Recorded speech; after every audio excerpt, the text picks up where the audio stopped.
Welcome to Kallapatti Tamil. நான் உங்கள் விஜயபண்ணி. இனி நம்ம பார்க்க போகிற காணொளி யோகிடா படத்தின் திரைவிமர்சனம்.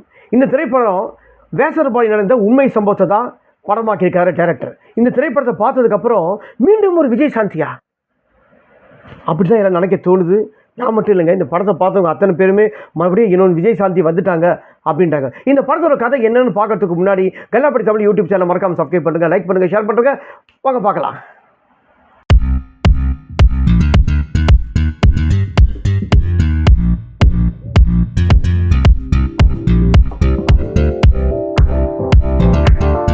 இந்த திரைப்படத்தில் சாய் தன்சிகா, மனோபாலா, கபிலர் மற்றும் பலர் நடித்து வெளிவந்திருக்கும் திரைப்படம் யோகிடா. இந்த திரைப்படத்தோட writer and director Gautham Krishna. இந்த திரைப்படத்தோட தயாரிப்பு செந்தில் குமார். இந்த படத்தோட இசை தீபக் தேவ். இந்த திரைப்படம் வேசரபாடி நடந்த உண்மை சம்பவத்தை தான் டைரக்டர் படமாக்கியிருக்காரு. அதாவது வேசரபாடியில் உண்மையிலே ஒரு ரவுடி இருந்தார். அந்த ரவுடியை வச்சு இதை மையமாக வச்சு தான் அவர் அரசியலில் எந்த அளவுக்கு செல்வாக்கு பெற்றார் அப்படின்னு சொல்லிட்டு தான் இந்த படத்தில் படமாக்கியிருக்காங்க. ஆனால் வேசரபாடியில் உண்மையிலே ரவுடியாக இருந்தார்.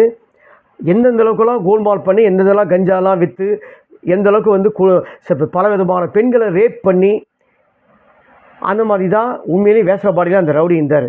இந்த திரைப்படத்தை அந்த ரவுடியோட பேர் இருக்கவங்களுக்கு சொன்னால் கண்டிப்பாக தெரியும் யாருன்னு.